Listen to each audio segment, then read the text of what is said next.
Queridos irmãos, muito boa tarde a todos. Sejam bem-vindos ao Templo Estrela do Oriente, a casa da Cabocla Jurema da Praia. Que a luz de nosso Senhor Jesus Cristo possa estar em nossos corações, hoje e sempre. Como costumamos fazer no início das nossas atividades, vamos entrar em sintonia com o mundo astral, pedindo a intercessão de Zambi Maior, o Supremo Arquiteto de todos os planos, de Oxalá Todo-Poderoso, dos sagrados orixás de Umbanda, dos mentores e dirigentes espirituais desta casa, a minha mãe, Cabocla Jurema da Praia, o Caboclo Sete Estrelas do Oriente e todas as sagradas falanges que trabalham neste chão, todos os agrupamentos vibratórios que militam na seara espiritualista, umbandista. Pedimos que vibrem sobre nós na tarde e noite de hoje, para que possamos ter a oportunidade sagrada de aprofundar nossos conhecimentos, de trocar emoções, sentimentos, sempre pautados dentro de um respeito, de uma tolerância, de um amor fraterno, e que a partir de todas estas sublimes iniciativas possamos dar prosseguimento na longa estrada que é a senda através da qual todos nós um dia chegaremos aos pés do Divino Mestre. Que o Pai Amantíssimo nos permita dar por iniciada mais uma palestra do ciclo de palestras gratuitas do Templo Estrela do Oriente. Que o Pai permita que assim seja, graças a Deus, graças a Deus, graças a Deus. Então, boa tarde a todos os nossos queridos irmãos que estão, primeiro aqueles que estão presencialmente aqui na sede do Templo Estrela do Oriente, na casa da Cabocla Jurema da Praia, na rua Goiás, 548, na Piedade. E também aos irmãos que nos assistem, que estão virtualmente prestigiando esta iniciativa através da nossa fanpage, a fanpage do Templo Estrela do Oriente, que é facebook.com/Templo Estrela do Oriente. Mas, queridos irmãos, desde a fundação da Casa da Cabocla Jurema da Praia, em 2007, nós temos como uma das determinações da espiritualidade realizar sempre no primeiro sábado de cada mês uma grande palestra cujos temas estão sempre ligados ao espiritualismo em geral, à Umbanda em particular.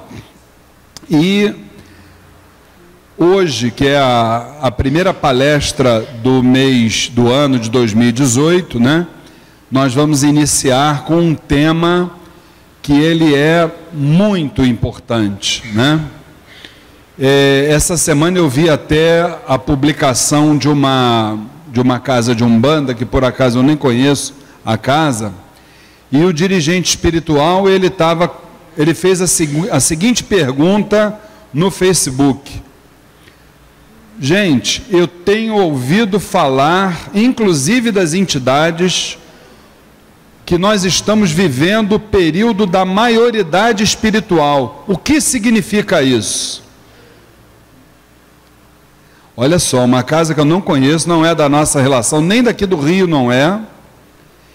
Então, vocês vejam que esse termo, essa denominação maioridade espiritual, e eu fiquei vendo as respostas das pessoas, e eu acho que todas as respostas que eu li, eu acho que a resposta principal para esse termo estava assim, um pouquinho em cada uma daquelas manifestações que os irmãos fizeram naquela postagem. Achei muito legal, sabe, gente? Muito legal, Então, eu acho que nessa palestra de hoje, nós vamos explicar quais são esses 3 períodos da Umbanda e o que a espiritualidade está propondo para nós que somos trabalhadores ou para aqueles que são até transeuntes, aqueles que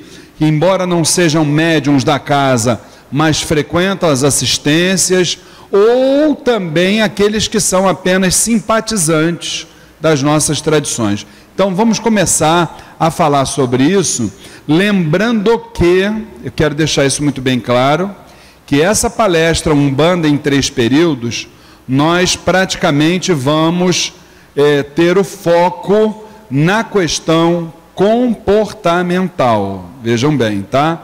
Fatos históricos nós vamos falar assim muito rapidamente, muito en passant. Então, nesse primeiro slide, a realização da palestra é do Templo Estrela do Oriente. O tema Umbanda em 3 períodos, uma abordagem comportamental. Nós temos o apoio do MIRUA, que é o Movimento Intrarreligioso de União Afro, que divulgou para todos as pessoas que estão envolvidas ou comprometidas com essa causa. O apoio também da querovoo.com, que é a agência de viagens do povo de Axé, e do curso Umbanda Sem Fronteiras, que iniciou na última quinta-feira a sua 19ª turma, colaborando exatamente com esta questão da maioridade espiritual. Então vamos lá, gente, vamos ver se a gente consegue traduzir. Bom, existe, gente, uma obra, essa obra ela foi ditada pelo plano espiritual pelo médico, né? Pelo médico espiritual Bezerra de Menezes, e a obra chama-se Atitude de Amor. Através dessa obra, segundo Bezerra de Menezes, no plano espiritual, aliás, a obra chama-se Seara Bendita, né? A palestra que se chamou Atitude de Amor. Segundo Bezerra de Menezes, teria havido exatamente no plano espiritual uma abordagem onde haveriam períodos determinados, não só para a Umbanda, como também para o Espiritismo e para outros segmentos religiosos ou filosóficos, e que pudessem, esses períodos, vir a, vamos dizer assim, a culminar com este momento que a gente vive agora, que segundo a nossa visão espiritualista, é um momento de transição planetária, tá certo? Então, se a gente, por exemplo, for pegar em alguns outros segmentos que não sejam Umbanda, por exemplo, no segmento evangélico, nós temos os irmãos adventistas, que até pelo próprio nome da religião já se fala que é um advento, né? Eles pregam o advento da volta de Jesus Cristo à Terra, num determinado momento, né? O Espiritismo também está falando sobre a regeneração planetária. Outros segmentos cristãos também estão falando sobre a volta de Cristo. Nós estávamos conversando há pouco tempo atrás também com irmãos budistas que fazem parte da Comissão de Combate à Intolerância Religiosa. Então eu, como sou uma pessoa que gosto muito de xeretá, né? Então eu conversando com eles, eles também acreditam que o mundo está passando por uma série de transformações e que isso é a mão da espiritualidade que está em cima. Então a gente vê que, embora com didáticas diferentes, mas a espiritualidade de uma forma geral está transmitindo que o planeta Terra está passando por um momento especial. E esse momento especial, o umbandista principalmente, que é a nossa praia, ele vai ter um papel fundamental nesse momento. A espiritualidade está sugerindo, está propondo que nós nos capacitemos para esse momento. Então vamos ver como é que isso funciona. Então, o surgimento e a implantação do espiritualismo na Terra obedeceu a um roteiro de planejamento feito pelo Espírito Verdade. Esses 3 períodos que eu vou falar da Umbanda, também houveram 3 períodos que praticamente se assemelharam no Espiritismo, tá, gente? Se vocês se aprofundarem no Espiritismo, vocês vão ver que o Espiritismo também passou pelos mesmos casos que a Umbanda está passando. Então vamos lá. Vamos para esses 3 períodos, olha aí. Primeiro, a gente está trazendo aqui em cima Umbanda. Eu estou chamando esses 3 períodos aqui, primeiro, estou chamando esse aqui de materialização. Esse período de materialização, ele compreende desde a cosmogênese divina, né? O que é a cosmogênese divina? Desde que surgiram todas as formas de vida, né? Desde o início do universo, desde aquilo que a gente conhece lá na academia como o Big Bang, não é verdade? Desde aquela época até meados de 1908, tá? Com o advento do Caboclo das 7 Encruzilhadas. A segunda fase chama-se a fase da manifestação, é essa daqui. Essa fase iniciou-se a partir do advento do Caboclo das 7 Encruzilhadas, e ela foi até meados de 1990. Quando eu falo meados, a gente fala assim, olha, 10 anos antes, 10 anos depois, dentro dessa ótica, né? E uma terceira fase, chamada a fase da maturidade. Você vê que são as 3 fases, começam com M de mamãe, né? Aqui, ó, materialização, manifestação e maturidade. Que aí sim é a fase que nós estamos vivendo, da maioridade espiritual, que começou aproximadamente em meados de 1990 e vai até a regeneração planetária. Então vamos falar rapidamente sobre a materialização, depois rapidamente sobre a manifestação e vamos focar nessa terceira fase, que é a fase da maturidade. Tá bom, gente? Se alguém tiver dúvidas, eu só peço que levante a mão, porque a gente vai ter que dar um microfone para vocês perguntarem, porque tem irmãos em casa assistindo e querem ouvir a pergunta de vocês, tá? Mas pode perguntar, sem problema. Então vamos lá, gente. Primeiro período, a materialização, a verticalização neste plano, ou seja, da cosmogênese divina até o 1908. Vamos lá. Como é que isso aconteceu, gente? Isso vai variar de segmento religioso ou filosófico para segmento, tá? Mas, dentro da nossa visão, nós poderíamos dizer que houve um fator catalisador que provocou o Big Bang, né? Então, a gente pode falar da rebelião de Lúcifer, da queda dos anjos. Então, mais ou menos por aí. Houve um fator catalisador que provocou o início de tudo, né? É como se fossem os filhos de Zambi. Quem é Zambi? O Criador de tudo que nós temos, Pai de Jesus Cristo, né? Houve ali uma insubmissão, houve ali uma revolta. Nós tínhamos o que primeiro? Nós tínhamos um plano virginal, onde só existia Zambi em potência. Quando eu falo Zambi, a gente fala de Alá, a gente fala de Jeová, a gente fala de Adonai, a gente fala de Deus, não importa o nome, tá certo? Só existia ele em potência. A partir desse fator catalisador, como é que aconteceu? A partir dali houve, então, o Big Bang no instante que ecoou pelo universo. Todos os planos, todas as dimensões, todas as formas de vida foram criadas a partir dali. No nosso caso, vejam bem como é que eu coloquei aqui, gente, ó. No nosso caso, a verticalização da Umbanda neste plano. Olha aqui, ó. A partir de Zambi, primeiro veio o Exu, que o Exu vem sempre na frente.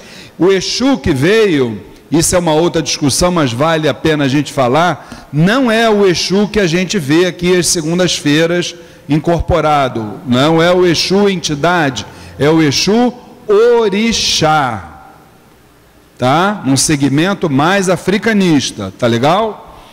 Exu veio primeiro, depois Oxalá, vibração suprema, a partir dali todos os orixás.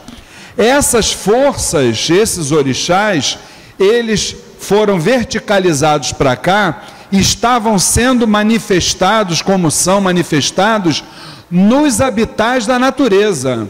Então, Xangô foi lá para a pedreira, a Iemanjá foi lá para o mar, a Oxum foi para a cachoeira.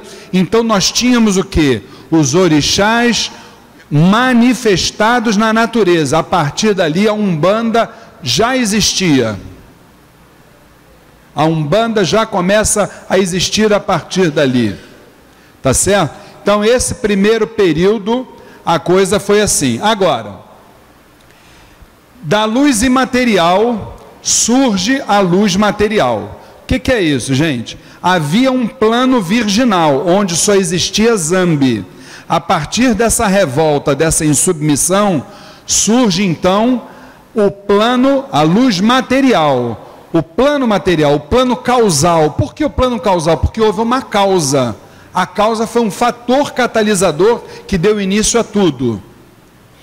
Eu costumo sempre brincar dizendo que é como se o filho tivesse se rebelado contra o pai dentro de casa e que saísse de casa. E o pai falou, abre a porta e diz assim, vai para a rua para aprender a ser gente, mas um dia você vai voltar para a minha casa. É um exemplo apenas para a gente poder ser didático, tá? A coordenação desses planos todos foi dos senhores de todos os planos. Quem são os senhores de todos os planos? Os orixás. Eles coordenaram, tá certo?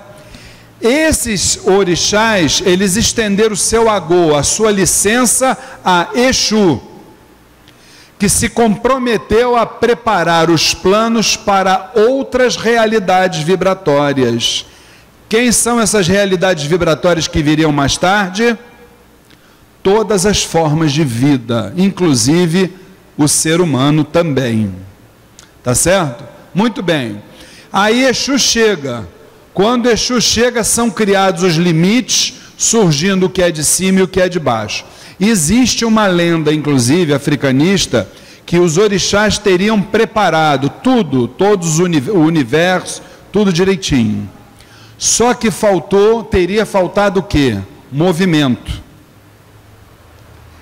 Teria faltado a principal criação de Deus e o movimento. Foi quando Exu chegou perto do Pai Maior e disse, fez um trato. Exu gosta de fazer trato, né, gente? Eu vou dar movimento, porque movimento é Exu, não é isso? Só que o Senhor vai me prometer que eu estarei mais próximo da sua principal criação. Então, a partir dali, Exu cuidou exatamente da nossa criação, que é o nosso corpo. O nosso intelectual, quem criou foram os orixás, o nosso Ori. O nosso corpo, Bara, Exu é Bara é o que? É corpo. Foi Exu quem criou, tá? Então, Exu e a sua missão foi essa.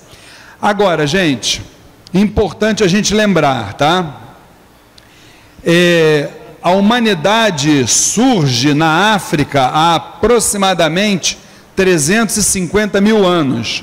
Aqui atrás vocês veem que a gente só falava de orixás. Tá certo? A gente só falava de orixás. Só que aqui, com o surgimento da humanidade, os trabalhos das falanges espirituais tornam-se realidade. Aí a partir daqui, olha lá, olha como é que surge, olha aqui, ó, começa a surgir, ó, falangeiros de orixás, ibejadas, ciganos e oriente, caboclos e pretos velhos, o plano reencarnatório e a vibração humana, a partir do momento que o ser humano chega na Terra. Por que isso? Porque quando eu estou falando de falangeiro, quando eu estou falando de uma falange, eu preciso entender a diferença da falange para o orixá. O orixá nunca viveu, nunca teve forma humana.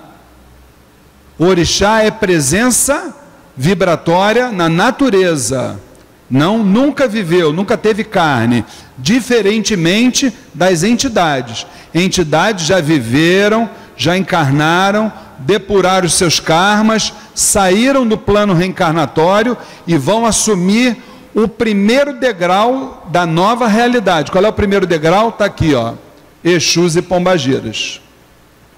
É claro que aqui nesse meio, muitas outras realidades vibratórias, muitas falanges vão surgindo, né, gente? boiadeiro, malandro, marinheiro, pronto, eu botei aí o feijão com arroz para a gente entender.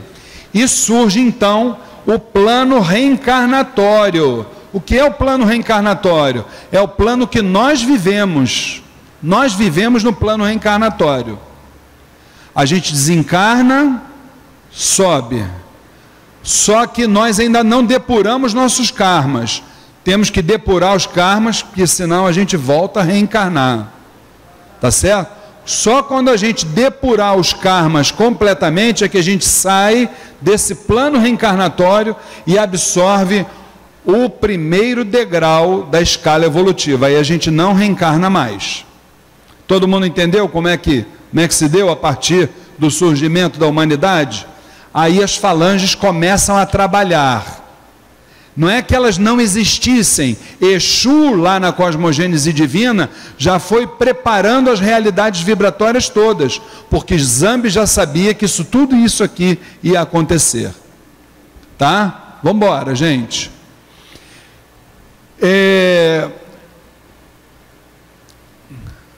Eu queria mostrar para vocês também uma coisa interessante.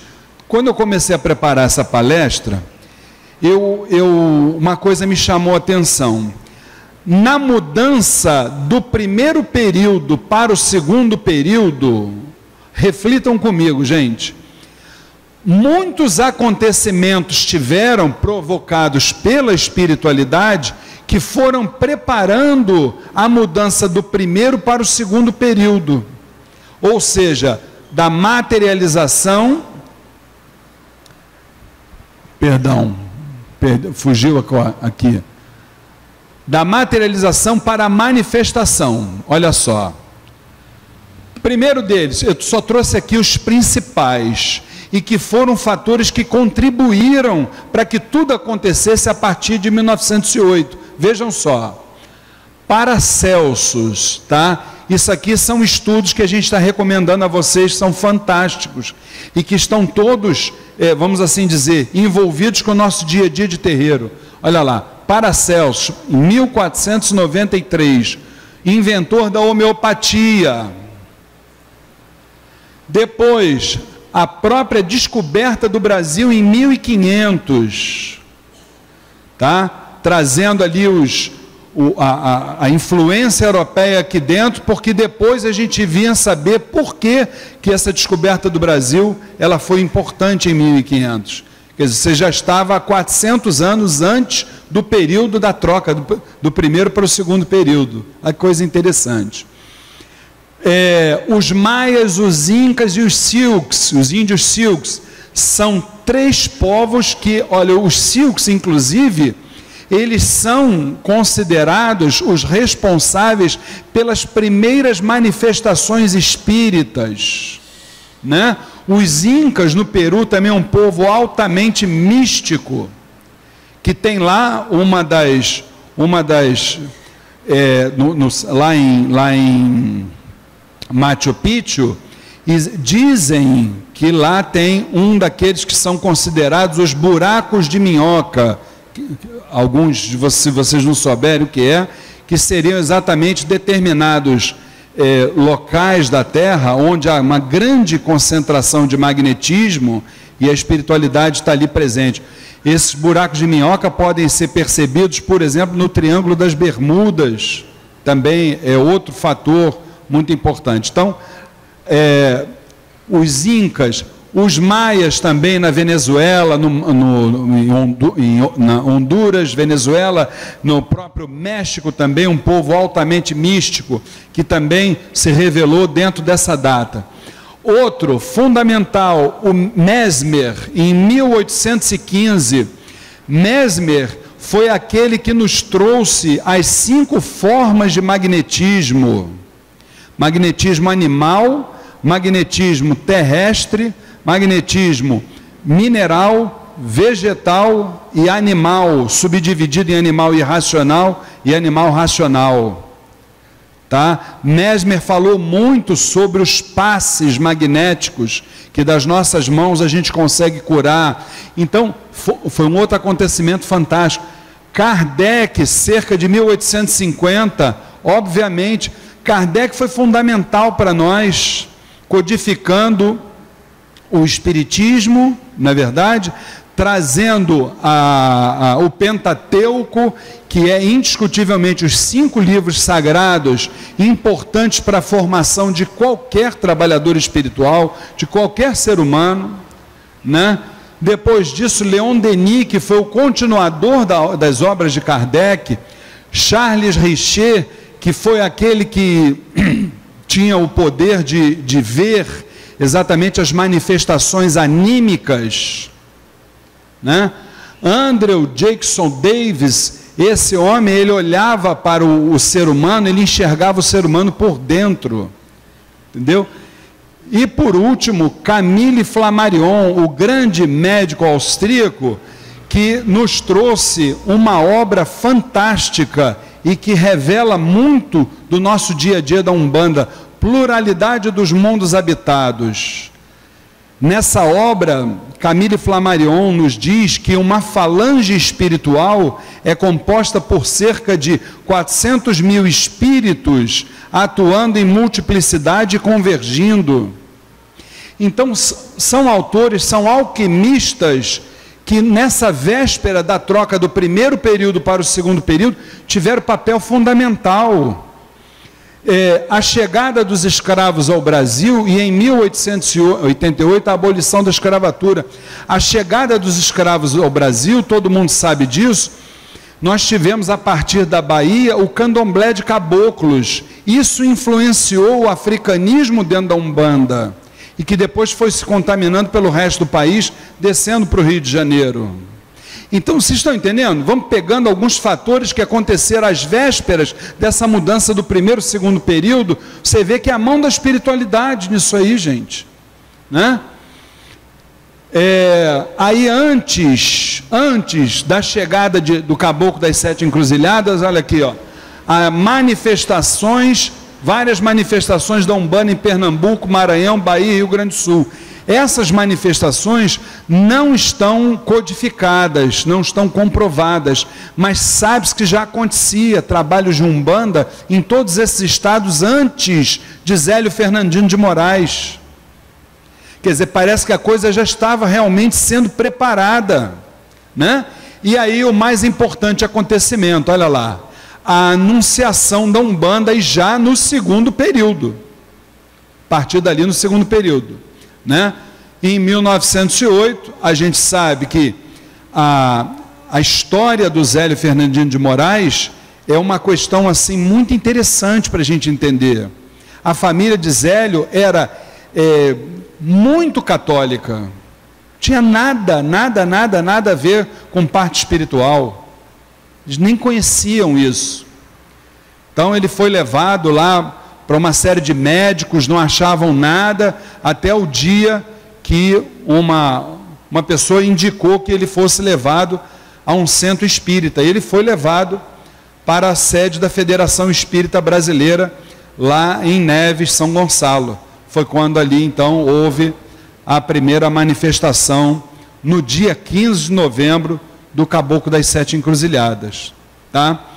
Só que aí a gente vai começar a entender esse novo período, que é o período da horizontalização neste plano. Ó, primeiro período, o que eu falei para vocês? Foi verticalização, não foi isso? Desde a cosmogênese divina. A partir do segundo período é isso aqui, ó. A Umbanda começa a se horizontalizar, não é isso? Aí o que acontece? Vamos lá. A partir do advento do Caboclo das 7 Encruzilhadas, a gente observa um crescimento vertiginoso da Umbanda. Milhares e milhares de terreiros vão sendo construídos, inaugurados e tal. E uma coisa, gente, que eu chamo muito esse período, que a gente observa, e isso foi necessário, porque era o cartão de visitas que a espiritualidade plasmou para a Umbanda, e vou mostrar para vocês que isso não aconteceu só na Umbanda, não, que foi a mediunidade inconsciente, que era a tônica naquela época. E grandes médiuns a gente viu dentro da Umbanda trabalhando de forma inconsciente. Eu chamo esse período do período da fenomenologia. Está aqui, ó. Eram os períodos dos fenômenos. O próprio surgimento da Umbanda já foi um grande fenômeno. Porque o Zélio não tinha nada de parte espiritual.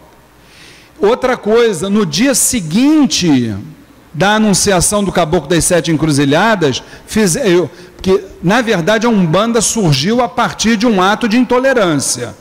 Quem estudou a manifestação sabe que foi um ato de intolerância, né? No dia seguinte, o Caboclo falou que ele estaria ali e que haveria uma multidão de pessoas para serem atendidas e para conhecer o novo credo que se instalava. Aí o pessoal caçoou dele. Mas quem que vai estar aqui no dia seguinte para ver o quê? No dia seguinte, eram milhares de pessoas lá que foram, inaugurando esse período da fenomenologia, pessoas que foram curadas, doentes que chegaram lá. Vocês estão entendendo? Aí, nesse período, a mediunidade precisava ser inconsciente, porque a espiritualidade tinha que chamar a atenção da humanidade para essa realidade que era a Umbanda, e também para o Espiritismo. E muitos médiuns inconscientes, o máximo que a gente já conheceu foi, no Espiritismo, Chico Xavier, não é verdade? Agora na Umbanda, muitos. Zélio, por exemplo, os mais conhecidos, o surgimento da Tenda Mirim, que é das grandes vertentes da nossa Umbanda, surgimento da sede da Tenda Mirim, uma brincadeira. Eles foram despejados de onde eles estavam, não tinham para onde ir. Imóvel alugado. Não tinham para onde ir. Não tinham dinheiro, não tinham nada. Daqui a pouco aparece um português. Português para gostar de macumba é difícil para caramba, né, gente? Não é? Difícil para caramba, né? Apareceu um português do nada lá, do nada, né? Disse assim, olha, eu quero deixar um dinheiro aqui com vocês, que eu vou para a minha terra, daqui a uns 2, 3 anos eu volto aqui, aí vocês me devolvem. Já viu isso acontecer? História da Tenda Mirim. Compraram a sede, que está lá até hoje, ali na Marechal Rondon. Então, olha, seu Sete Rei da Lira, quem viveu essa época, já no auge. Seu Sete Rei da Lira, gente, é uma coisa assim que quem estudar, se aprofundar no que acontecia nessa entidade incorporada da Dona Cacilda, coisa de maluco isso. O terreiro, Tenda Espírita da Cabocla Jurema, lá em Santíssimo, milhares de pessoas curadas, pessoas que chegavam lá paralíticas, cegas e saíam boas. Uma mesa que era quase o tamanho desse terreiro aqui, as pessoas caminhavam em cima da mesa. E eram sessões assim com 10 mil pessoas lá dentro. Umbanda lá em cima. Aí ela me vai para o programa do Flávio Cavalcante, para o programa do Chacrinha. O que aconteceu? Olha a fenomenologia acontecendo aí.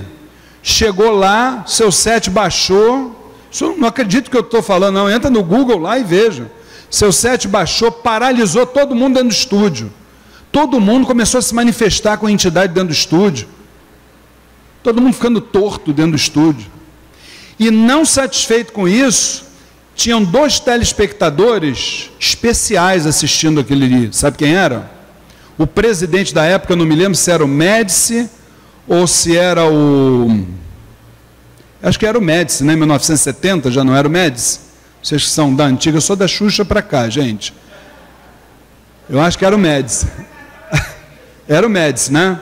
Moral das... No auge do regime militar, ele e a mulher dele do lado. Daqui a pouco ele olhou aquilo ali, ele falou, eu vou acabar com essa palhaçada agora mesmo. A mulher dele que estava do lado começou a ficar toda torta, virou para ele e disse assim, não seja maluco de fazer isso. Mulher dele que nem disso não era. Vocês estão entendendo?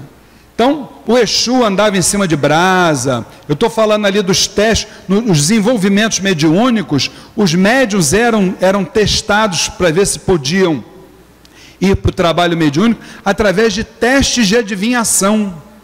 Vocês acreditam nisso? A pessoa estava incorporada lá, aí vinha o pai espiritual, esse aqui já está pronto para ir? Tá. Ô, seu fulano, como é o seu nome? Ah, eu sou o caboclo, sei lá o quê, caboclo 7 flechas. Ah, eu sou caboclo 7 flechas, muito bem. Caboclo, eu tenho aqui uma caixa de fósforo, e eu tenho umas pedrinhas aqui dentro. Quantas pedrinhas eu tenho aqui dentro da caixa de fósforo? E aí? Se vira nos 30, meu filho. Você não é bom? Aí você tinha que, olhar para dentro ali e adivinhar. Entre outros testes, entre outros, que eu vi com esses olhos que a terra há de comer. Mas era uma outra época. Isso teve, para nós hoje soa até como um absurdo, mas isso também teve muitos benefícios. Surgimento de grandes lideranças. Aquele que vestia uma roupa branca para uma umbanda, a grande maioria, você pode ter certeza que era pedra 90, gente. Não estava ali a passeio, não estava ali para brincar. O médium ficava dentro da casa 20 anos, 30 anos, 15 anos. Outra realidade. Tá? Bom, mas como tudo na vida tem um começo e tem um fim, a coisa começou, né? Começou a transição, né? E como é que foi essa transição? O último grande fenômeno foi exatamente seus 7 reis da lira, e a partir dali a coisa começou a descer a ladeira, né?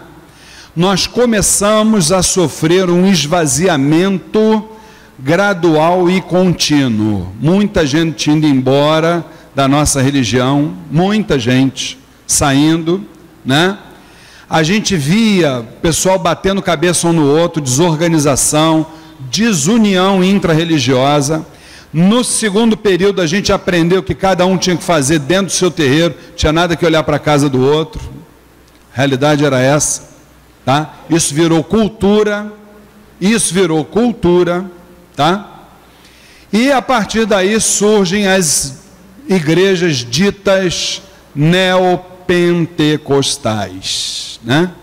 Que são aquelas igrejas que a gente conhece como as que trabalhariam, estou colocando condicional, né? Com a teoria da prosperidade. Eu não tenho nada contra a teoria da prosperidade. Acho que prosperidade, nós estamos aqui na Terra para prosperar, seja materialmente, seja espiritualmente. Eu acho que, né? Acho que nós temos que ser prósperos. Só que teoria da prosperidade, pulando etapas, prometendo aquilo que não se pode cumprir, negócio de pare de sofrer, complicado, gente, tá? Só que aí tem uma coisa, aí começa o processo de reciclagem. Saiu quem tinha que sair, ficou quem tinha que ficar.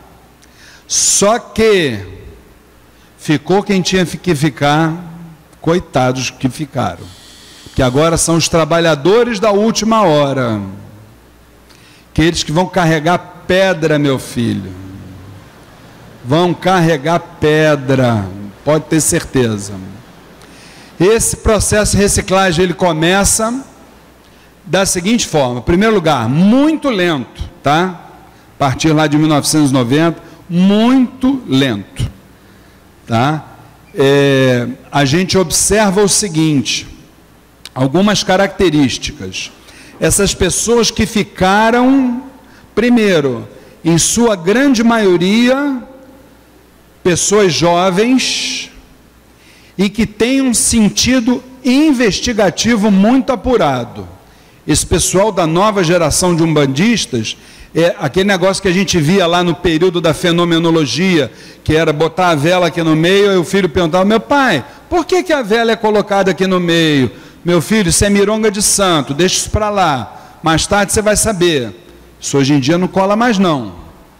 Hoje em dia, se tu não der explicação direitinho para o teu médium, ele está dentro da tua casa, mas está ali na esquina, ali na outra casa de Umbanda, está indo fazer o jogo de búzios, está indo fazer ali e tal.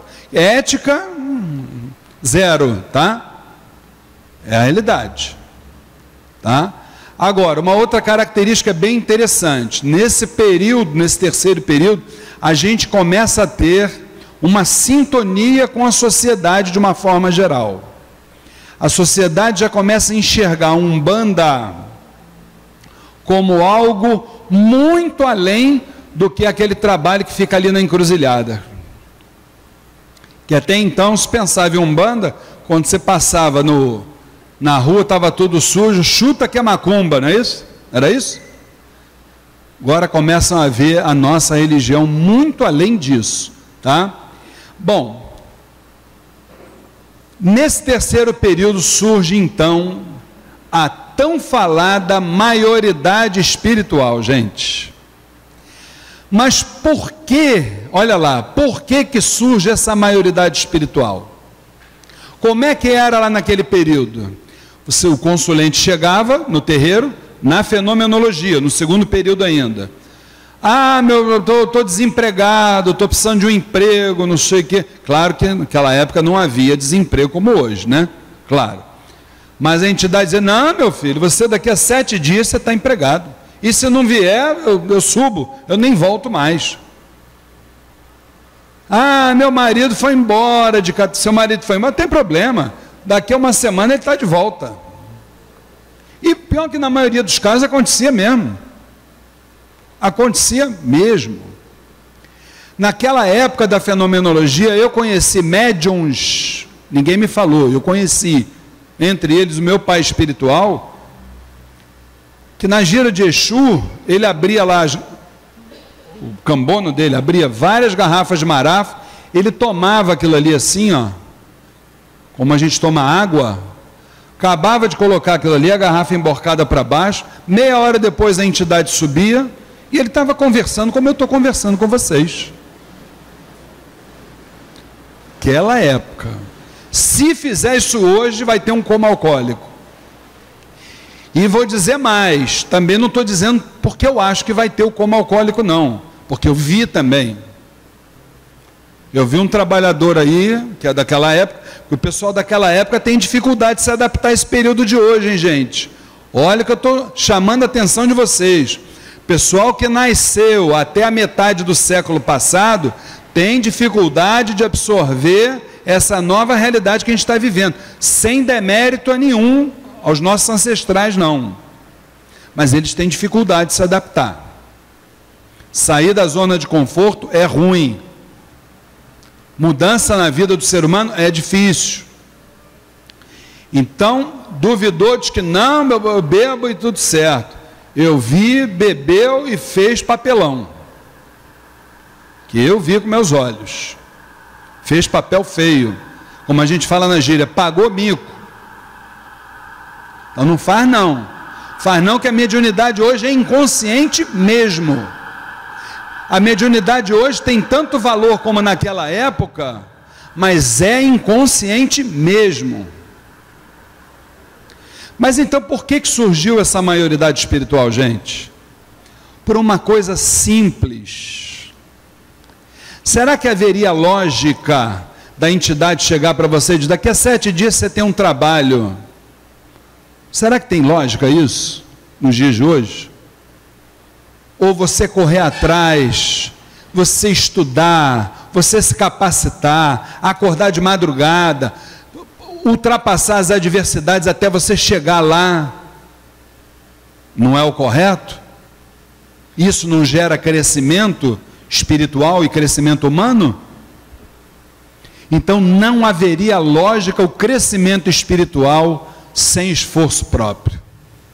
Então, gente, guias e orixás propõem a capacitação dos trabalhadores espirituais, olha aí, ó, já que estes terão papel fundamental junto à humanidade neste período da transição planetária. Tá? Vamos lá. O que é isso, gente? Transição planetária. O que é isso? Só para a gente poder entender. é a natural manifestação da lei do progresso para que o destino do planeta seja cumprido, transformando-se num mundo de paz, amor e justiça. Quem tiver dúvidas com relação a essa questão de transição planetária, não precisa acreditar no que a gente fala aqui, eu falo, Dona Flávia, seu Jorge, toda segunda-feira, as entidades, não precisa acreditar. Eu acho que tudo hoje tem que ser ver para crer. Busca na história da humanidade, que vocês vão ver que o período de mundos primitivos para provas e regenerações, a humanidade também teve ajuda da espiritualidade para poder passar aquele momento. É ou não é, seu Jorge? E o momento aconteceu. Quem diz aí, olha, Atlântida, Lemúria, entre outros fatores. Vão lá, se debrucem sobre esse assunto. Porque a gente, muitas vezes, entendendo o que aconteceu naquela época, pode, muitas vezes, esclarecer muita coisa do dia de hoje. Né? Então, o que é isso, esse processo de regeneração? Os espíritos renitentes no mal estão sendo paulatinamente exilados da Terra para mundos inferiores. Então, por isso é que a gente está vendo hoje o pau cantar.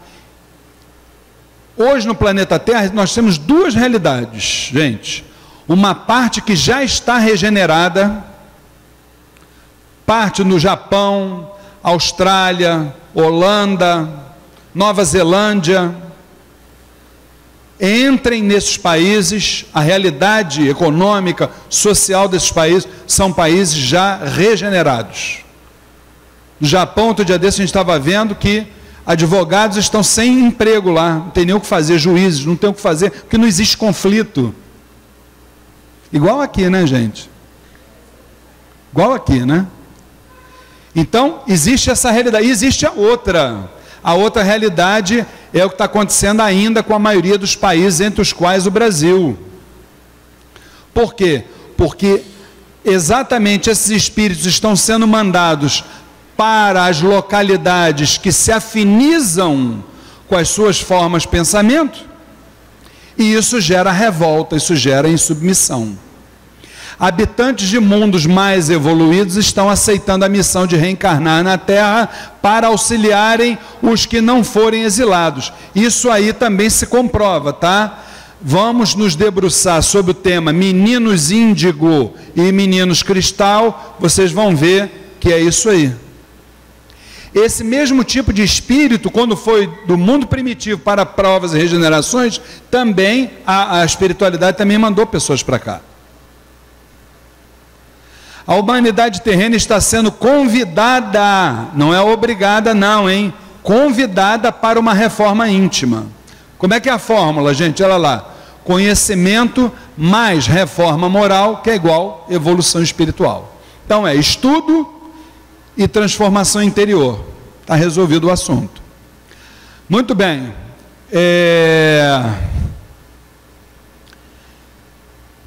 Quando a gente fala de maioridade espiritual, a gente vai mostrar para vocês alguns fatores que comprovam esse momento que a gente está vivendo hoje. Prestem atenção, principalmente os trabalhadores de Umbanda. Olha lá. Primeiro, o desaparecimento do trabalho inconsciente. Acabou. Não existe mais mediunidade inconsciente. Não existe mais.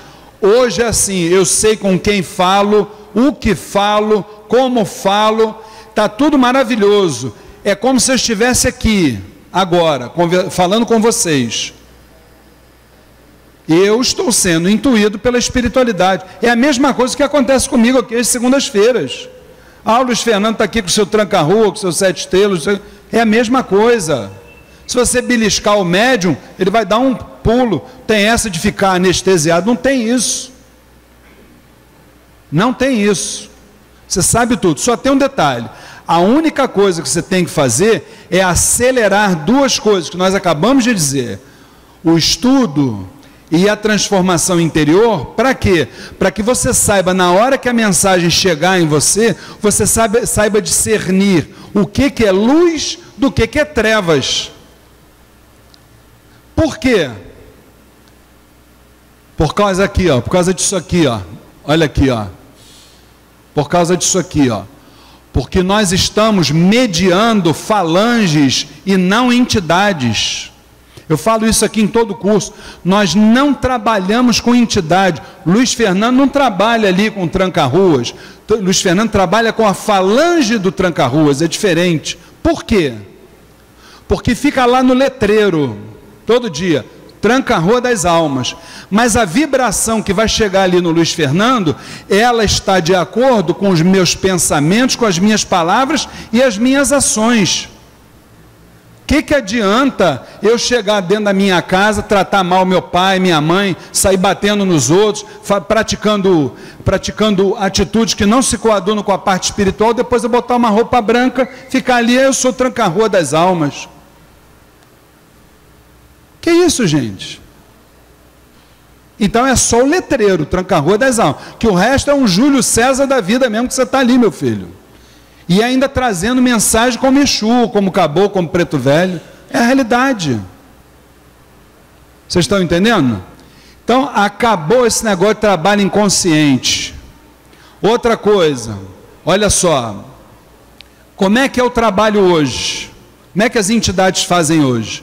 Elas nos limpam, isso eu falo toda segunda-feira, elas nos limpam energeticamente, elas nos reabastecem energeticamente e elas nos orientam. Orientar não é executar por nós. Tem nada de executar por nós. Quem tem que executar, os executores somos nós. O planejamento é deles, mas o projeto é nosso, de acordo com as nossas escolhas. Tá certo? Outra coisa, descobrimento de novas falanges. Isso é um outro fator que comprova esse momento.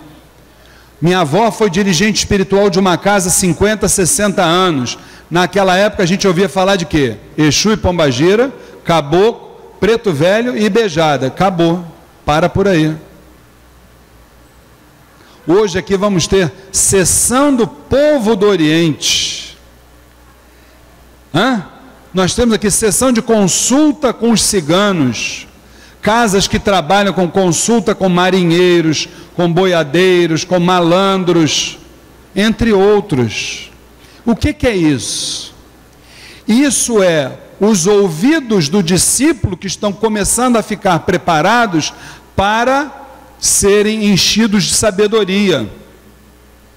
As falanges, elas já existiam, boiadeiro, malandro, elas sempre existiram, só que nós ainda não estávamos capacitados para interagir com elas, como não estamos ainda. Outro dia, acho que foi ano passado, nós fizemos uma palestra aqui sobre as novas falanges de Umbanda, o que a gente começa a descobrir dessas novas falanges. Por exemplo, que os malandros têm uma especialidade na questão da dependência química, que a falange da Ibejada, na linha da poeira, tem uma especialidade com crianças que nascem com defeitos congênitos. Então isso, com o tempo, com o estudo, com o aprofundamento, a gente começa a descobrir novas realidades. Entendeu? Outra coisa, surgimento de novas ferramentas terapêuticas. Esse novas, vocês estão vendo que eu botei aqui entre aspas, né? Que a gente sabe que não existe nada novo, né? Mas ferramentas terapêuticas importantes, própria apometria, entendeu, gente? Então, outra coisa também fundamental, que mostra essa maioridade espiritual que a gente vive, a desmistificação do nosso credo, da nossa religião. Acabar com esse negócio de mandinga de santo. Mandinga de santo, desculpe o termo chulo, é o cacete. Você pode não conhecer, nós não somos obrigados a saber tudo, somos? Ninguém sabe tudo, gente. Uma vez eu estava aqui numa turma nossa do curso Umbanda Sem Fronteiras, uma aluna chegou e disse assim: seu Luiz, por que o senhor diz que a encruzilhada aberta é de Exu e de Pombagira a encruzilhada é fechada? Eu,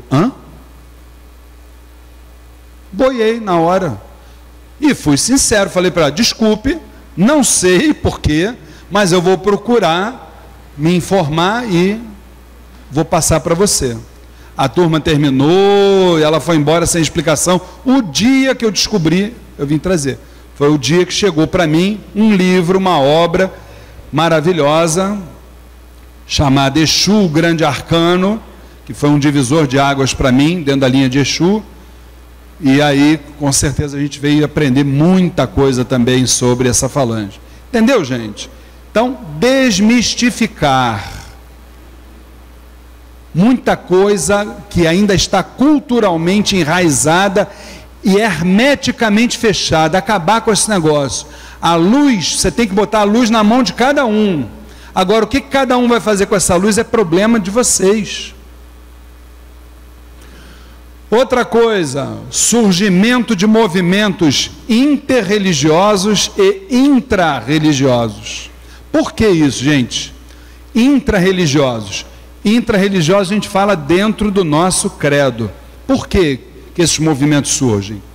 Porque nós estamos ligados com outras casas, espiritualmente falando. Agora,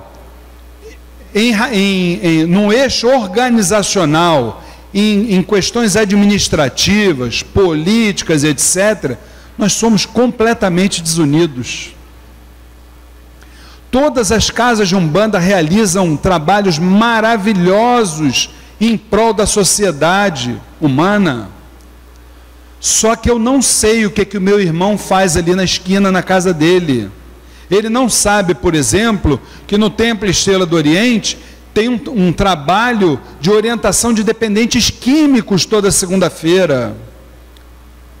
E se você for pegar na grande maioria das casas de Umbanda, na assistência, você vai ver um grande número de dependentes químicos precisando de ajuda. Vocês estão entendendo, gente? Mas o vizinho ali da esquina não sabe que eu tenho isso. Por isso que nós precisamos nos aproximar. Uma hora dessa, o vizinho lá da esquina, mano, olha, que o problema, por exemplo, da dependência química é um problema que foge muitas vezes, claro que cada caso é um caso, mas foge muitas vezes, inclusive, da competência das entidades. Porque o irmão que está, dependendo do estágio dele, que está enfronhado dentro de uma questão de dependência química, nem Oxalá vai resolver o problema dele. Ele primeiro tem que se curar organicamente, ele tem que se permitir o tratamento, senão não vai chegar a lugar nenhum. Vai ficar com banho, reza, não vai sair disso. Ele precisa de tratamento humano. O ser humano, ele é formado por 4 realidades que a gente não consegue, com certeza, desassociar. Primeiro, o ser humano é espírito imortal. O ser humano, ele é corpo físico. O ser humano, ele é indiscutivelmente emoção. Tem o seu emocional e tem o seu orgânico também. Eu falhei em alguma coisa, vamos lá. Mente, foi a mente que eu esqueci. O ser humano é mente, corpo, espírito e a parte emocional. Esses 4, e o 4 é o próprio equilíbrio, né, gente? Dentro da numerologia, né? O 4 representa o equilíbrio. Então, isso é o ser humano. Então, eu não tenho condições de atender um ser humano apenas numa parte espiritual, se o problema dele é orgânico. Uma coisa tem caminhado lá da outra. Terreiro de Umbanda hoje deixou de ser apenas e tão somente uma casa para cuidar da parte espiritual. Terreiro de Umbanda hoje, como nós temos um trabalho aqui de ação social maravilhoso, quando outras casas têm trabalhos maravilhosos de ação social também. Eu conheço casos que tem explicadora, tem professora particular para dar aula de graça para os alunos. Entendeu, gente? Então, isso são fatores que comprovam o surgimento da maioridade espiritual. E por último, que eu quero mostrar a vocês, essas novas lideranças que estão surgindo hoje, embora ainda não seja a nossa realidade, mas esses novos dirigentes, eles estão atentos a esse momento que a gente está vivendo e a necessidade que nós temos de estudo e de transformação interior. E graças a Deus o Miru está permitindo que a gente possa interagir com esses novos dirigentes.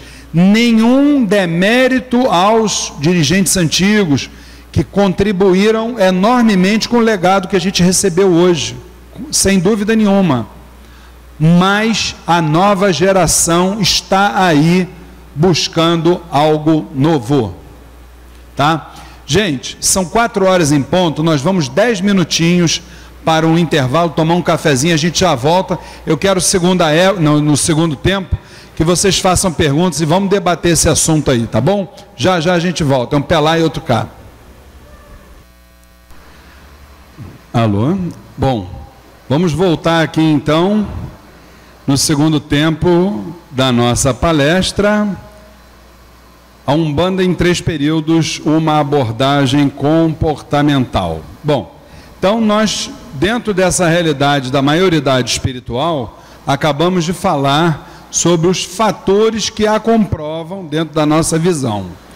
Agora, a gente vai falar o principal, que são os desafios no desenvolvimento de um trabalhador, tá certo? No trabalhador do nosso segmento. Vamos embora. Primeiro, a convivência inter e intra-religiosa. O que é isso? Em primeiro lugar, hoje, já há muito tempo, mas hoje as religiões, os adeptos da religião de Umbanda, esses adeptos estão sofrendo muito em relação à postura de alguns mal evangélicos que, veja bem, eu tenho uma teoria comigo de que não existe intolerância interreligiosa. Eu tenho uma teoria comigo que o que existe é uma disputa pelo mercado da fé. Para mim é isso. É bem diferente. Tá? Para mim é a realidade nua e crua. Por quê? Em primeiro lugar, eu tenho muitos amigos que são evangélicos, e esses podem ser chamados realmente de evangélicos, porque aquele que se utiliza do evangelho de Jesus Cristo jamais vai fazer nada contra o seu irmão. Isso aí, tá? Então, aquele que entra numa casa de axé para quebrar, para depredar, para falar mal, pelas emissoras aí de televisão e de rádio aí que ficam exatamente fazendo aquelas, vamos dizer assim, aqueles espetáculos circenses, né, dizendo que a entidade que está ali se contorcendo e tal, aquilo ali nada mais é do que uma tentativa de ter cada vez mais adeptos. Tanto é que o lema "pare de sofrer" é exatamente para atrair a pessoa que não tem um mínimo de discernimento. Tá? Então isso é uma disputa pelo mercado da fé, não é intolerância religiosa. Agora, diferentemente dentro do nosso segmento, é uma intolerância intra-religiosa, essa sim. Por quê? Porque é aquela intolerância que faz pouco caso, que faz caçoar, dá Umbanda feita ali na esquina pela outra casa. Você está entendendo como é o negócio? Que começa a discutir se tem que colocar a vela aqui ou ali, se o atabaque tem que bater, se tem que fazer isso, tem que fazer aquilo. Quer dizer, são pessoas do nosso segmento que não sabem, que não entendem ainda que você precisa entrar numa casa de axé e sentir que essa casa de axé é uma extensão da sua casa, que a Umbanda é uma coisa só. Embora tenha várias escolas, várias vertentes, vários eixos, mas a Umbanda é uma coisa só, uma religião só. Então não cabe aqui a gente ficar criticando casa A, casa B, por causa disso não existe. Nós temos que entender que uma casa de axé, ela realiza aquilo que a entidade que dirige o terreiro determina, e ela cumpre fielmente aquilo que o astral superior lhe determinou,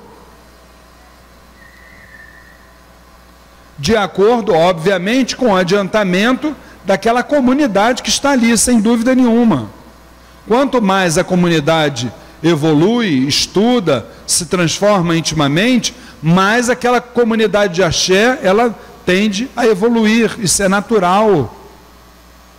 Agora, daí criticar, e esse tipo de postura só prejudica o nosso movimento, porque nós temos que nos ver não nas formas, mas na essência, e a essência está ali em cima do gongá, olha ali, ó, a imagem de Oxalá.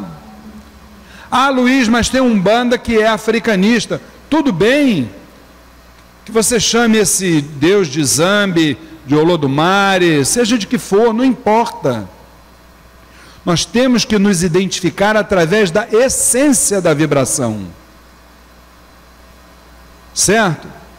Outra coisa, outro desafio nesse momento da maioridade espiritual, que é a questão da doutrinação do corpo mediúnico, gente. Para qualquer dirigente espiritual, esse é indiscutivelmente o maior desafio. É o maior desafio. É o maior desafio porque o trabalhador, existem mensagens da espiritualidade que nos dizem que os frequentadores de uma casa religiosa estão doentes, estão indo para uma casa religiosa para se tratar. Só que aqueles que são adeptos da corrente mediúnica estão mais doentes ainda. Boa coisa não fizeram no passado. O dirigente então nem se fala, coitado, esse aí botou fogo em muita coisa. Entendeu? Cara, a pessoa que se colocar como dirigente de uma casa espiritual, se fizer uma terapia de vidas passadas, eu não tenho coragem de fazer não, viu gente? Eu não tenho coragem de ver o meu passado não, que eu tenho medo, tá? Mas eu também, boa coisa, eu não fiz lá para trás não. Então a doutrinação do corpo mediúnico é o nosso maior desafio. Botar esse povo para estudar nem se fala. Se você disser que tem gira de Exu, assim ó, todo mundo aparece. Agora você fala que tem uma palestra aí, ó, um monte de cadeira vazia aí. Se essa hora tivesse acontecido na gira de Exu, estava lotado aqui. Ainda é a realidade nossa. Isso é por causa de quê? Porque o pessoal ainda não despertou.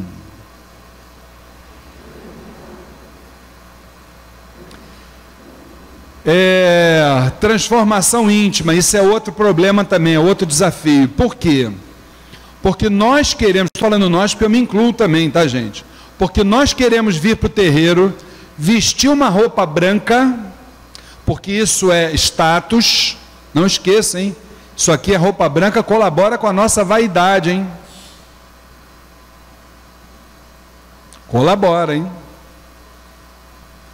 Quero botar a roupa branca, mas perdoar a mamãe e o papai, o amigo ali que fez uma ofensa para mim, o carro que me fechou ali na esquina ali, que eu xingo ele e tal. Eu sou médium daquele portão para fora, daqui para dentro eu sou um cordeirinho. Do portão para fora eu sou o lobo. Então aqui dentro eu sou o lobo em pele de cordeiro. Mas quem na verdade você é? Você é aquele homem que está lá fora, ou esse com a carinha angelical que está aqui dentro?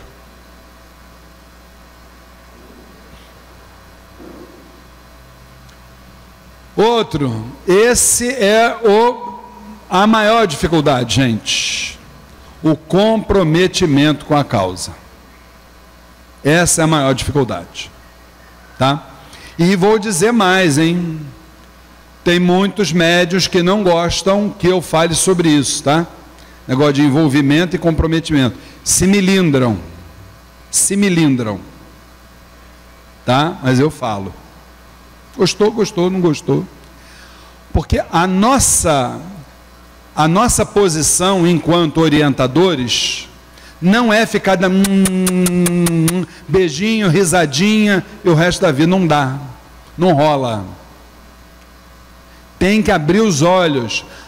Tem que respeitar o momento de cada um? Tem que respeitar o momento de cada um. Mas tem que abrir os olhos dos trabalhadores. Tem que abrir. Porque faltam sem razões aparentes, faltam muito. Muito. E por motivos fúteis. Vou dizer um caso para vocês verem como é que os nossos trabalhadores de terreiro ainda não se aperceberam da responsabilidade que nós temos. Vou contar um caso para vocês. Eu tenho alguns carros alugados como Uber. Um dos motoristas que trabalham comigo, esse motorista é evangélico. Então, eu de vez em quando eu tenho alguns clientes meus, que eu também sou dono de uma agência de viagens, tenho uns clientes meus que eu coloco para esses motoristas servirem, tá certo? Muito bem. Então chegou um dia que tinha que buscar um cliente no aeroporto. A corrida que ia ser paga para ele era 3 vezes mais do que ele ganharia no Uber. Estou dizendo 3 vezes mais. Então eu virei para esse senhor, falei: olha, no sábado tem um passageiro assim, eu sei que o senhor é religioso, o senhor vai poder atender, porque senão eu vou passar para outro motorista. Ele falou para mim: Luiz, embora eu esteja precisando, embora a minha família esteja precisando, já que eu pago aluguel do carro, infelizmente eu não posso por causa da minha religião. Nesse dia eu tenho que estar a serviço da minha religião. Que diferença do nosso segmento, né, gente? Que diferença, né? Te vê assim: tô gripado, não venho, papai está com dor aqui, não venho, o cachorro foi atropelado, não venho, choveu, não venho, não sei o quê. Essa é a realidade.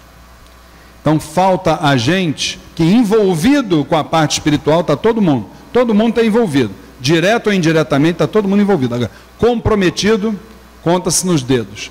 Mas nada que fuja ao que as escrituras sagradas falam, né?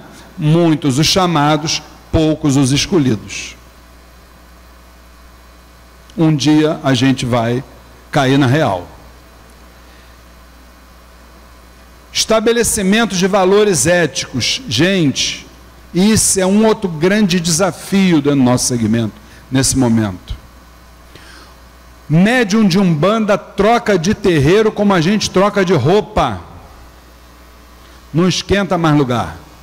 Negócio como era antigamente, médium ficar 15, 20, 25 anos, 30 anos numa casa, acabou. Não existe mais. Acabou. Nesse ponto, olha, eu tiro o chapéu e bato palma, ainda bato palma, porque também já está acontecendo lá também, bato palma para os irmãos dos candomblés. Bato palmas. A hierarquia deles, entendeu? Pedir bênção ao pai, conversar com o pai sempre que as coisas assim necessitam. Bato palma mesmo. Difícil ver isso dentro da nossa Umbanda. Tá difícil, cada vez mais difícil. Outra coisa ligada a isso, o imediatismo. Imediatismo é o seguinte: chega Luiz Fernando,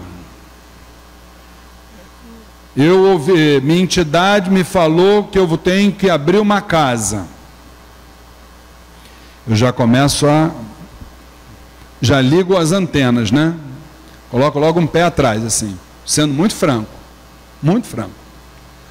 Porque o problema é que as pessoas não compreendem o que é isso quando a entidade diz: você tem que abrir uma casa.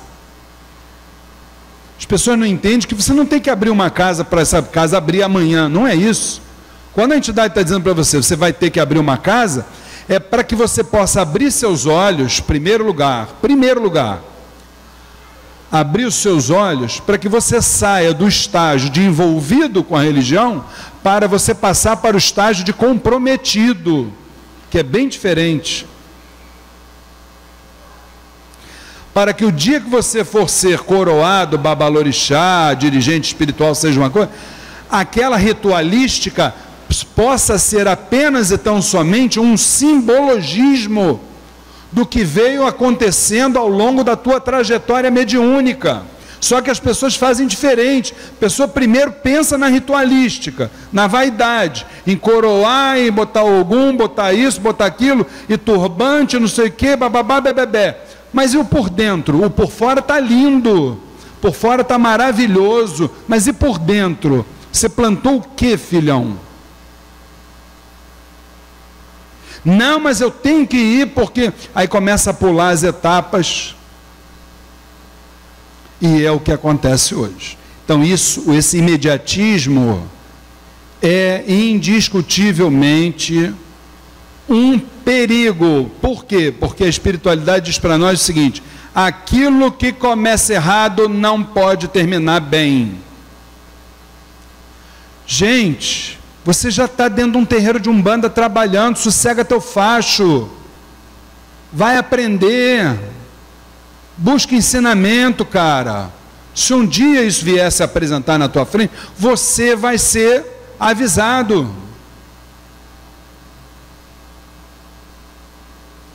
Ponto. Vou falar uma coisa para vocês, por mim e pela minha mãe espiritual, que é minha esposa, Flávia, e que esses orixás estão aqui, esses guias, me castiguem se o que eu estou dizendo é errado. A casa que a gente se iniciou, Templo Umbandista Caminho da Luz, eu fiquei lá 26 anos, minha esposa 20. Saímos de lá da casa porque o nosso tempo terminou, ponto. Falamos nada de abrir casa nenhuma. Nosso pensamento era um só. A gente queria continuar respirando Umbanda, e na nossa infantilidade, na nossa pouca visão, os bobalhões, esses dois bobalhões, queriam achar uma casa de Umbanda que fosse igual àquela lá. E até hoje a gente já está procurando e achar. Não é isso? Aí abriram as portas aqui do Templo a Caminho da Paz para a gente, ficamos ali 3 anos, tá? Depois disso, continuamos no Templo a Caminho da Paz. Num belo dia, a dona Jurema disse para a dona Flávia: olha, você se prepare, porque lá na frente a sua casa vem aí. Continuamos no Templo a Caminho da Paz, até hoje é nosso padrinho espiritual, nos ajudou a achar o imóvel, colaborou com a gente em tudo para a coisa da casa. Está entendendo como é que a coisa é diferente do que aquele negócio de tem que abrir uma casa, no dia seguinte está fora. Pô. E aí? É assim que a banda toca? Mas essas coisas, aí fica o aprendizado, essas coisas a gente vê, e quando a gente recebe isso, normalmente assim: seu Luiz Fernando, dona Flávia, quero conversar com vocês dois. Pronto, já era. Né? Já sabe, né? Tem bomba aí, né? Tem bomba. Ah, porque a entidade veio dizer papapá, por isso eu estou saindo da casa. Vem cá, isso é uma pergunta, um pedido de orientação, ou já é a decisão sua? Não, é minha decisão. Então pronto. Vai com Deus, seja feliz. Se é decisão, eu vou interferir nisso, Deus me livre. Vai com Deus. Ué, se precisar de mim, as portas estão abertas ali. Mole não, gente. Aí no dia 1º de maio de 2013, chega do astral superior uma nova instituição que tem a proposta um pouco diferenciada para o nosso segmento. Movimento Intra-Religioso de União Afro, MIRUA. Vamos lá, o que ele significa? Uma renovação nas referências comportamentais sem as quais os nossos terreiros correm o risco de estacionarem no convencionalismo que marcou os primórdios do nosso credo. O que é isso, gente? Os primórdios do nosso credo. Cada um fazendo a sua umbanda. Cada um por si, Deus por todos. Mirua não. A proposta do Mirua é, você faz a tua umbanda aqui dentro e dá mais 10% do teu tempo precioso para você se dedicar, para você dar a mão a outras casas que estão surgindo aí e que precisam da ajuda também da sua casa. Entre outras iniciativas que o Mirua tem feito. Essa foi a proposta inicial do Mirua, mas que infelizmente também a grande maioria dos umbandistas, eu já estou lá no terreiro, eu já dou o meu ectoplasma lá, até parece que, uma vez eu achei maravilhoso o que um dirigente falou.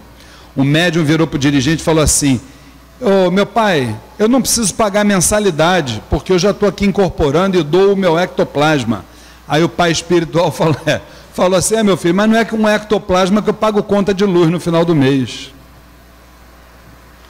Mas essa foi para o caderninho, viu, gente? Alguns objetivos gerais do Mirua, vamos lá.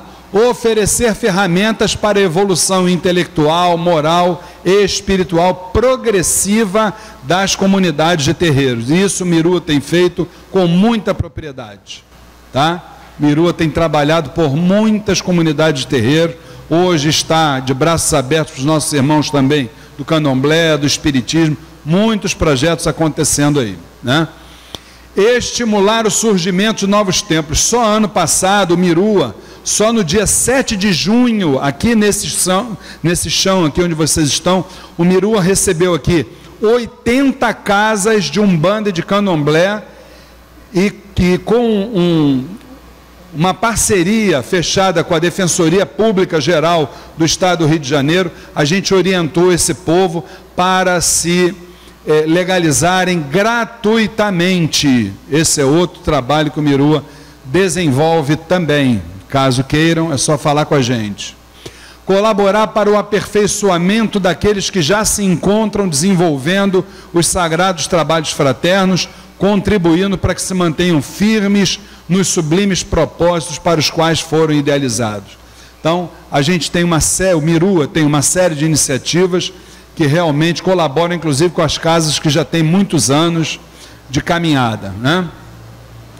Agora, precisamos entender uma coisa. A união do movimento umbandista só será possível através do estudo. Por quê? Porque o conhecimento nos faz valorizar a essência em detrimento das formas. Foi aquilo que eu falei para vocês.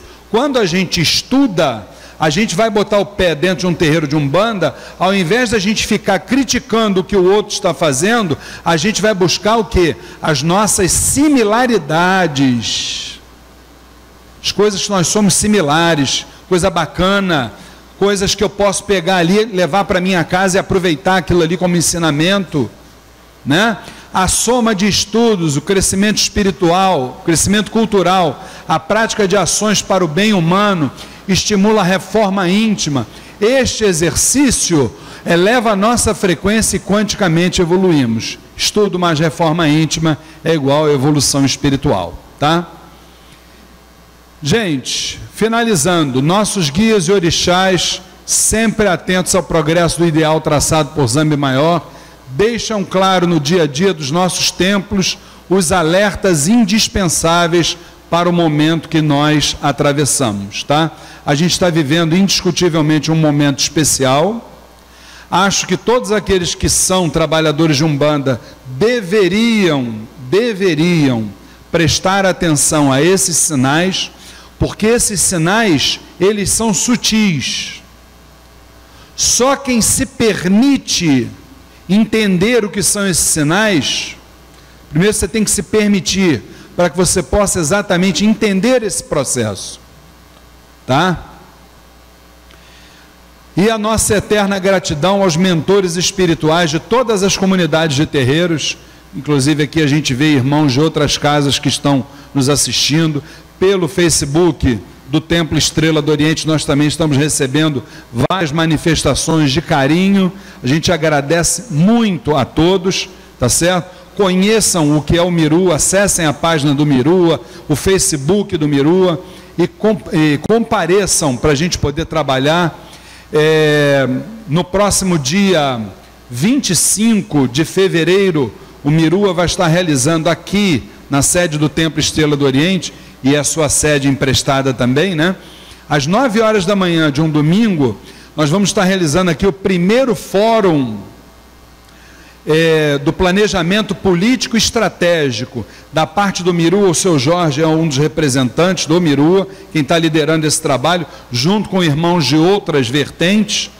E nesse fórum, para vocês terem uma noção, nós vamos estar recebendo as demandas da Umbanda e do Candomblé, e vamos colocar isso numa plataforma.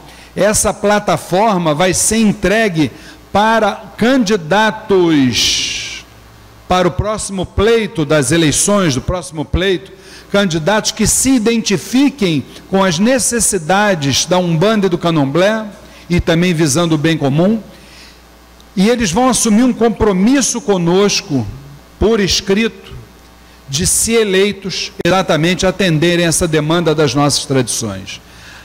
O Mirua, junto com outros segmentos, está trabalhando pela renovação política desse país e, principalmente, por uma conscientização do nosso povo, uma conscientização política da necessidade que nós temos, nesse momento, de entender que política é necessário, acabar com aquela jargão infeliz que a gente sempre escutou. Eu costumo dizer que esse jargão é um jargão infeliz, que infelicitou muita gente, que política e religião não se misturam, não se mistura quando é para o mal, porque o maior político que apareceu nesse planeta está ali em cima do nosso gongá, ó.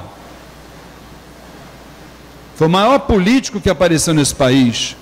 Se a gente não sabe, Zélio Fernandino de Moraes, aquele que teve o Caboclo das Sete Encruzilhadas, ele foi um político. Bezerra de Menezes foi um político, entre outros. Então o problema não é a política, o problema é a nossa falta de consciência, o nosso comodismo. Então nós temos hoje que buscar o atendimento à demanda para o nosso segmento. Nós fomos, com certeza absolutas, nós fomos vilipendiados esse ano, principalmente por essa administração municipal que está aí. Estamos sendo, esse ano que passou. Muita coisa que as nossas comunidades de terreiro necessitam e que não estão sendo atendidas. A gente precisa entender que quando uma família vem buscar uma cesta básica dentro de um terreiro de Umbanda, ela está deixando de ir lá no Bolsa Família, está poupando dinheiro público. Quando o ser humano vem aqui tomar um passe aqui do caboclo, do preto velho, muitas vezes o caboclo e o preto velho está tirando esse ser humano da fila do SUS. Então, o terreiro de Umbanda e de Candomblé, ele é um parceiro do poder público e precisa ser respeitado. A gente não quer privilégios, a gente só quer respeito. Nós temos direitos perante a lei e por isso nós precisamos desenvolver essa consciência política, gente. E o Mirua está aí para trabalhar nisso, com certeza. Tá? Então,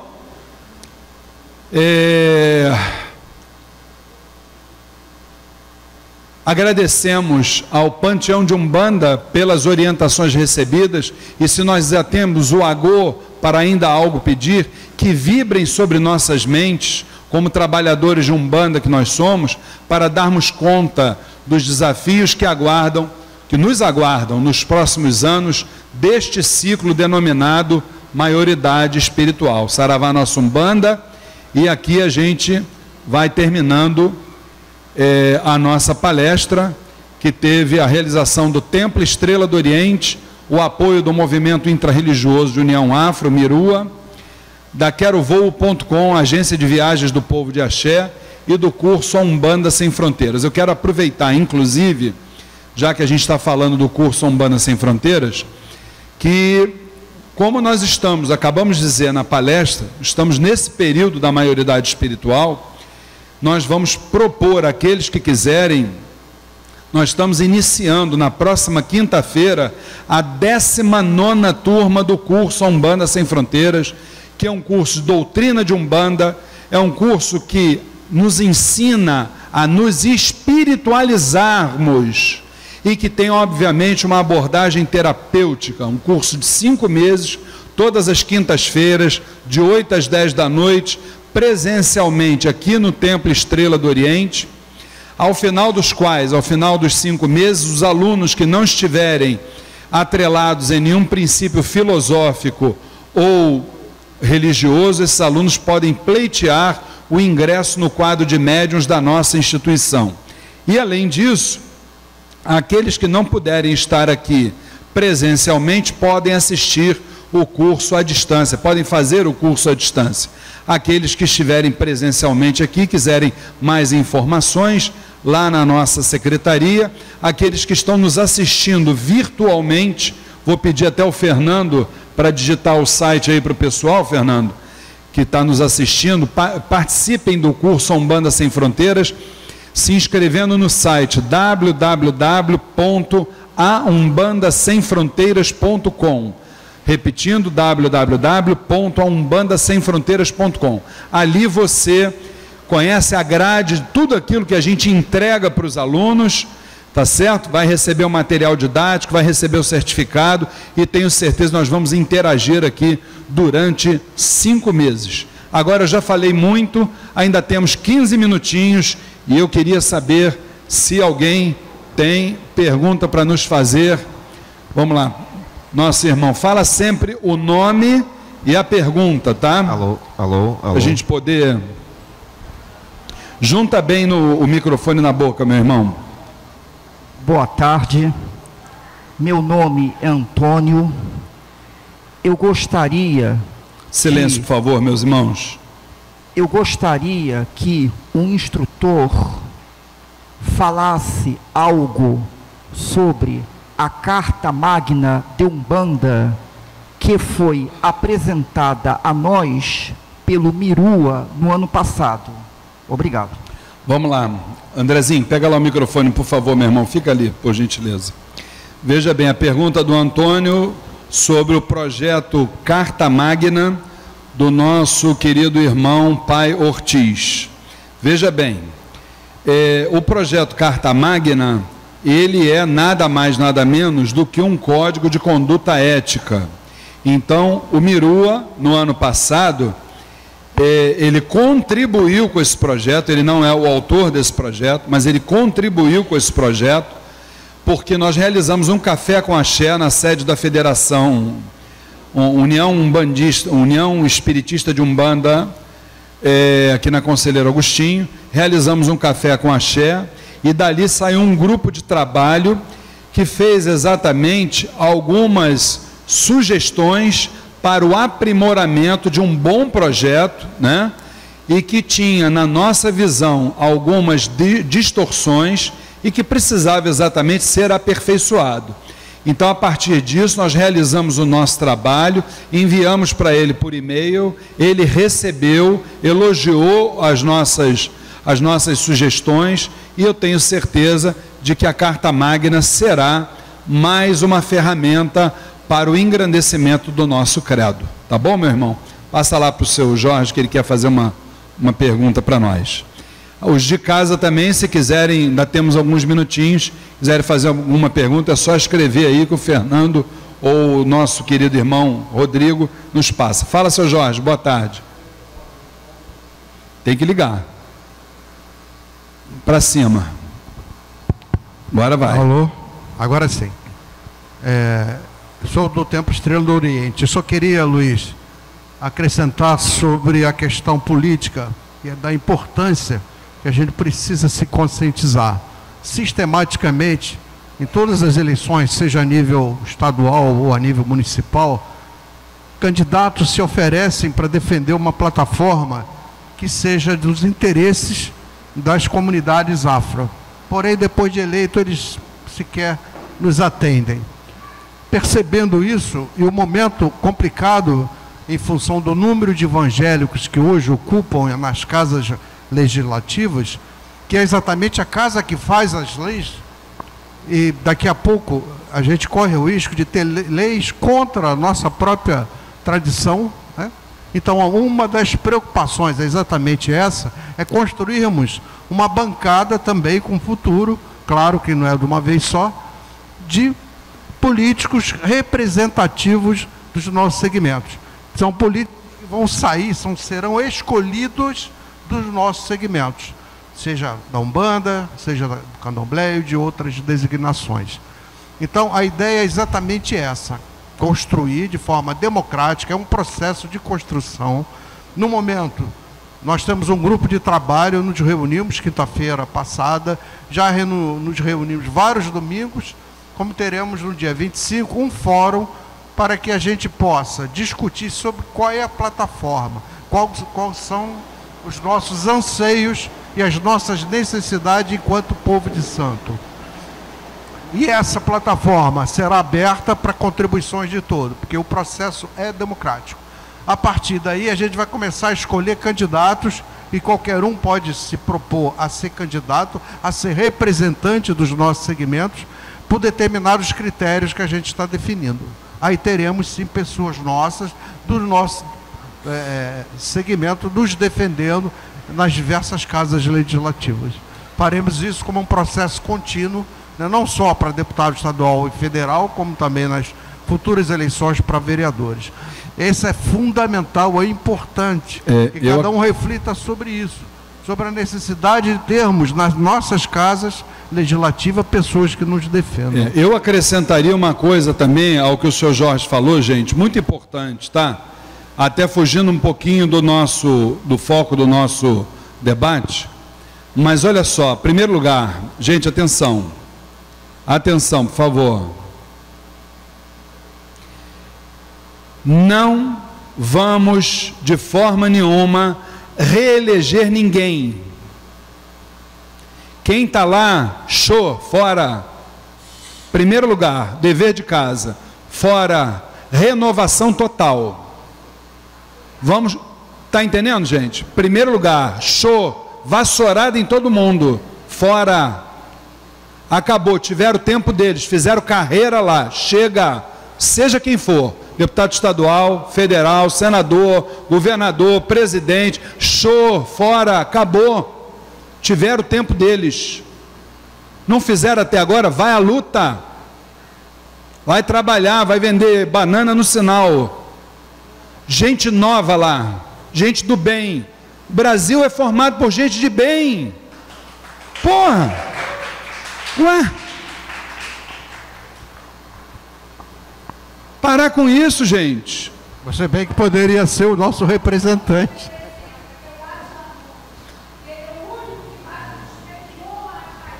Minha irmã, eu não vou falar de nomes, uma coisa só eu estou dizendo, não vamos reeleger ninguém, é hora de gente nova, ponto, gente do bem, seja quem for, ponto. Eu acho que é por aí, porque a gente só tem que entender uma coisa, a gente só precisa entender uma coisa, a nossa Constituição diz o quê? Todo poder emana do povo. Só que o que esses caras fazem? Eles tomam posse, cortam um link com a gente, acabou. Essa é a realidade. E nós, que somos os grandes culpados de tudo que está aí, não vamos pular fora não, tá, gente? Culpa é nossa. Não vamos nos evadir não, tá? A gente simplesmente fica lá na zona do conforto, né, sentadinho no sofá, reclamando no Facebook, no WhatsApp. Isso adianta o quê? Complicado, gente. Mais alguma pergunta? Ainda temos 9 minutos. Posso, fala, então, seu Jorge. Fazer uma colocação? Sim. Tudo aquilo que você falou ali, nessa penúltima, acho que, imagem que você projetou, eu acho que passa por um processo de autorreflexão. Todo mundo tem que procurar entender o que está fazendo aqui. Acho que muita gente está achando que isso daqui é só para gastar tempo, essa reencarnação é algo que deixa o tempo passar, deixa a vida te levar, leva mesmo, pode levar para qualquer lugar, então depois não reclama. É você que tem o controle, tem que ter as rédeas da sua vida, senão a coisa vai ficar extremamente complicada.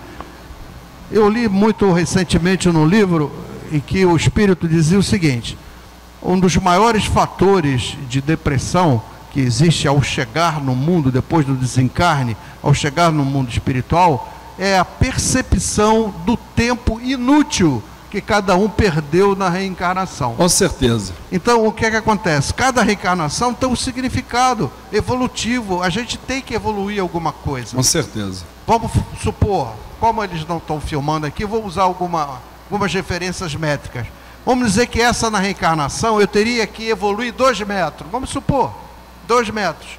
Mas pelo meu desleixo com a vida, eu consegui só evoluir meio centímetro. Seu Jorge, né? eu tenho uma forma de falar sobre isso, bem didática, que eu acho bem interessante.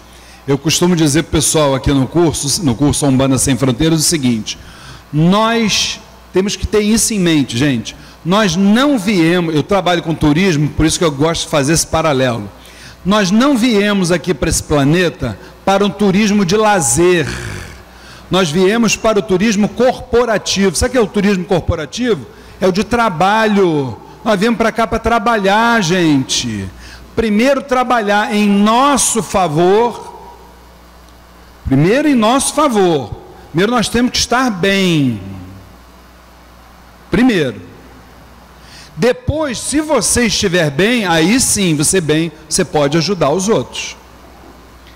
Só que as pessoas fazem diferente. As pessoas acham que as pessoas vêm para cá e o mundo é lindo, o mundo é maravilhoso. Então você passa a vida toda, é final de semana no shopping, é cinema, é isso, é aquilo, é trabalho. E o que eu mais escuto aqui é: seu Luiz, eu gostaria tanto de vir aqui para o Templo Estrela do Oriente. Não precisa vir, gente, vai para onde quiser ir. Vai para a igreja evangélica, católica, vai para onde quiser ir. Não, o problema não é aqui. Mas eu não tenho tempo. É meu pai, é minha mãe, é meu marido, é meu filho, é faculdade, é não sei. É o shopping no fim de semana, é a viagem. Eu tenho tempo para tudo. Agora, para cuidar de mim, do meu interior, eu não tenho tempo. Então, por acaso, falamos isso aqui quinta-feira passada. Isso vai gerando um débito. Você tem o crédito, você tem o débito. O teu saldo bancário vai ficando, perante a espiritualidade, vai ficando cada vez mais vermelho. E aí o que acontece? Daqui a pouco o sininho, como aquele que eu toco aqui, ó, gosto de fazer esse tipo de paralelo, o sininho começa a tocar, e ele toca de cima para baixo, não é de baixo para cima, ele toca de cima para baixo. Aí as coisas começam a acontecer na vida. Mas o que eu aprendi para poder entender? Porque não é porque você vai se dedicar a uma parte espiritual que as coisas vão deixar de acontecer. Aqui não tem a história do pare de sofrer, tá? Vou deixar isso bem claro. Mas o sininho vai tocar e as coisas vão acontecer. E as coisas acontecendo, eu não sei lidar com aquilo. Não é isso, seu Jorge? Eu não sei, eu não aprendi, eu não estudei, eu não me transformei intimamente. Então, como é que eu vou saber lidar com aquilo que eu não conheço? Aí vem medo, vem ansiedade, aí vem depressão, pânico, tudo. Ontem eu estava, minha esposa e um médium aqui da casa, o Jefferson Durães, discutindo questões de trabalho, sentados numa reunião. Daqui a pouco meu celular toca. Era um parente muito próximo a mim. Assim mesmo, gente. Eu estou com pânico. Fala aqui. Outra pessoa que estava do lado dele. Outra pessoa veio. Luiz Fernando, ele está com pânico. E está querendo que você venha aqui. Eu vou, tudo bem. Largar tudo que eu estou fazendo, vou lá. Já estava me preparando para me levantar e ir lá. Deixa estar que já teve isso 800 vezes, tá? Não é a primeira, não. Quando eu estou me preparando para levantar, toco o telefone de novo. Ele. Olha, só para te dizer que...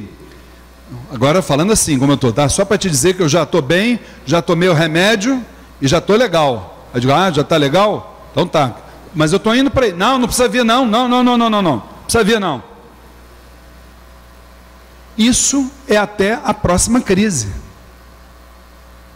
Isso é até a próxima crise, gente. Mas o que é isso? É o cidadão que está certo, nasceu do nada, trabalhou pra caramba, teve que... né? Está tudo certo. Eu queria entender, seu Jorge, isso aí eu queria entender mesmo.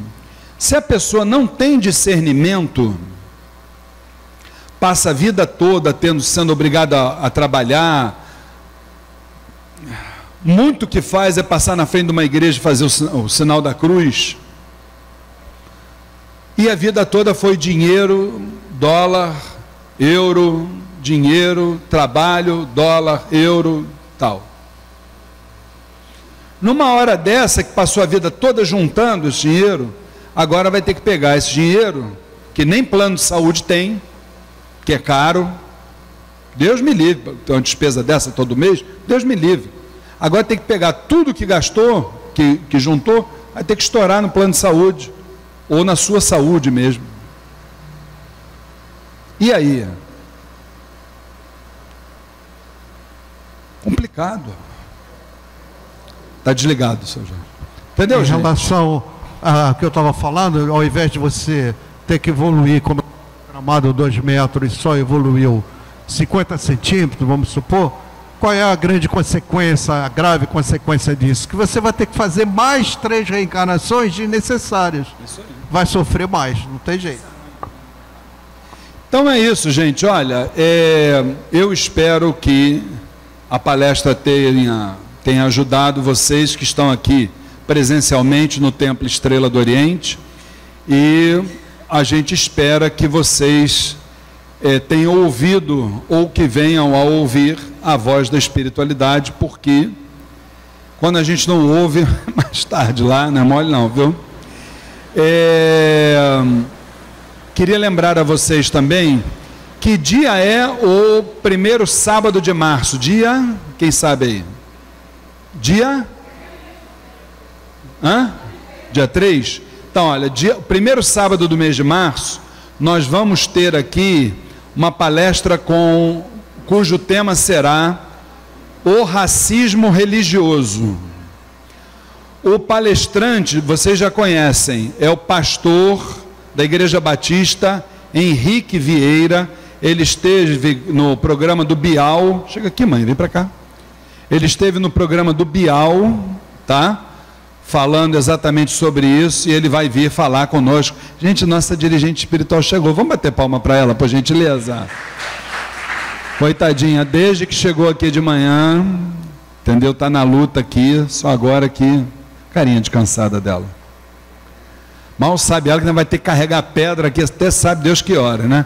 Então, mês que vem, pastor Henrique Vieira, nós vamos fazer uma propaganda assim, bem bonita no Facebook. Pastor num terreiro de Umbanda, vai ser maravilhoso, viu? Ser lindo, né? Deus quiser. E é a segunda vez, já tivemos outro pastor aqui, da Igreja Adventista também, não há qualquer problema. São recebidos com muito carinho, muito respeito, e vamos em frente, tá bom? Com vocês agora a nossa mãe espiritual. Boa tarde a todos.